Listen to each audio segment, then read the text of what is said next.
Hello भी राम राम जी सारा ने। तो आज दिखाऊँ मैं मेरा कमरा जिसकी हालत मन कर रखी थी बिल्कुल ख़राब, जैसा कि आपने देखा सब कुछ बिखर रखा था। और या दूसरी बेडशीट बिछा के इसके ऊपर मैंने कुछ कपड़े वगैरह सुखाए थे। तो मैं चलो आज इसकी सफाई कर दें। हाँ, शाम का हो रहा था टाइम और कोई काम करना तो मूड था नहीं। तो सबसे पहले मैंने हटाई है बेडशीट जिसके ऊपर चढ़ी थी ढेर सारी धूल, और उसके बाद उठा दिए थे गद्दे, उठा के रख दिए थे मैंने ये संदूक के ऊपर, क्योंकि आड़ा लगा रखा था संदूक। पीछे वाली गैलरी में रखने जगह नहीं है क्योंकि ऑर्डर रख रखे थे सरसम के कट्टे, तो ये संदूक भी हमने इससे कमरा में अरेंज कर रखा है। मैं चलो कोई नहीं, इसके ऊपर भी मतलब कि बेडशीट बिछा के हम प्रेस कर लिया करा, इसने भी यूज़ कर लिया। तो उसके बाद जाड़े सब तो पहले मेरी मम्मी ने उतार दिए थे, लेकिन ये जो कोण काड़ा में जो उस तरह थोड़े बहुत बच्चा हैं, तो मैंने लेके अपनी फुल झाड़ू बिल्कुल अच्छा तक कर दिए थे साफ़, चारों कोने वगैरह। और फिर जो ये कपड़े टांगन के हैंगर वगैरह हैं इनने भी अच्छा से साफ़ कर दिया था।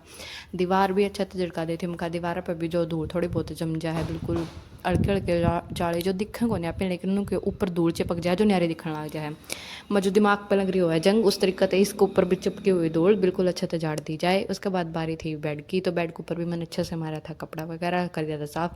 फिर ये वो कैरम बोर्ड है जो मैंने सबसे पहले मेरी सेविंग्स इकट्ठी करके, जब मैं बिल्कुल छोटी सी थी, पॉकेट मनी इकट्ठी करके मैंने मंगवाई थी पहली चीज़, या थी वह कैरम बोर्ड जो मैंने आज से संभाल के इधर रखा है। और कोई काम तो आंदा नहीं, तो मैंने एज ए शो पीस मेरे कमरे में दिया था लेट का, मैं बाकी जगह तो जाऊँगा ख़राब। तो मैंने इससे अच्छे से चमकाने के बाद मैंने सोचा भाई बाकी ओ हो ये तो मेरी फ़ोटो है जो मैंने बनवाई थी कॉलेज के टाइम पे, जो ई मन लगा बहुत बकवास, लेकिन मैं क्या करा, कोई नहीं, नब्बे कर दिया जाए साफ़। तो इन पर पूछा कौन था मेरा हाथ, इसलिए मैंने फ़ोन न रखा, साइड में लगाया स्टूल, और कपड़े तो अच्छे थे, सारी चीज़ कर दी साफ़। फिर उसके बाद बारी थी शीशे की, जो देख लो इतनी तेज आंधी आओ कि इसके ऊपर कितनी धूल चढ़ रही है, सारी नेट दिखाई। ये इकट्ठी कर रखी थी मैंने बहुत सारी दवाइयाँ जो काम में को नहीं आती, मैं छोड़ो इन सारिया ने फेंक दिया जाए, आज तो पार्सल करे दे। हाँ, तो कुछ विटामिन की आयरन की थी जो मेरे लिख रखी थी, लेकिन मैंने 2 दिन तो ली, इसके बाद दी थी छोड़ रही रखी थी मेरी इन सब भूल। ये सारे हटाने के बाद देखा तो ये पेन का सिक्का जो कि आया नहीं है आज तक, काम खाई कौन सा नहीं रहा होगा, तो मैंने बहुत मुश्किल से निकाला है क्योंकि ये दीवार कर इस शीशे के बीच में रहा था बस।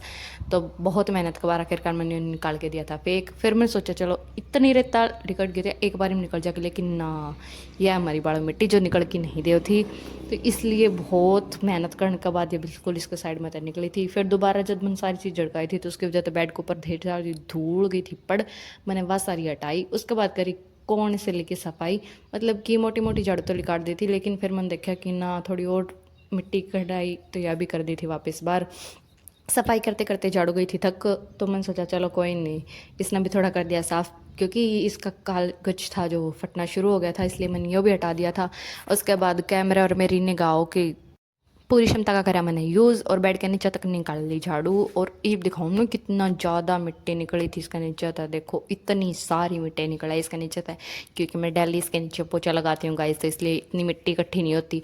बाहर जा तो हो रही थी ज़्यादा, क्योंकि ईब आई थी थोड़ी देर पहले बहुत तेज आंधी, तो उसकी वजह से जो रोशनदान है उसका महक आ गए थे, लास्ट में बच गए थे ये स्विच बोर्ड मखा के इनसे भी कर दिया जाए साफ। उसके बाद देखो इतनी सारी धूल मिट्टी निकाली मैंने कमरे तक, और फिर बचा कुचा मैंने मेरे हाथ का करा पूरा यूज़, हाथ में जितनी थी शक्ति उससे, और डंडे की सहायता इस गद्दा तो इतना चेता इतना पिटा इतना कुटा, जितना बचपन में हम तो कदे कुटे नहीं थे, मार करके कदे मारते हाथ नहीं लगा था, लेकिन बाड़क बताया करके हम मार करके कुटे, तो इसी तरीका तो कूटते होंगे। मैंने भी गद्दा इतना कुटा, इसके बची कुछ ही दूर थी वह सारी दोबारा तक गई झड़ खाई वो गए बिल्कुल क्लीन। फिर भी गद्दा डाल के बेड पे, फिर मैं सोचा चलो बेडशीट बिछा के रिसन कर दिया हाँ तैयार।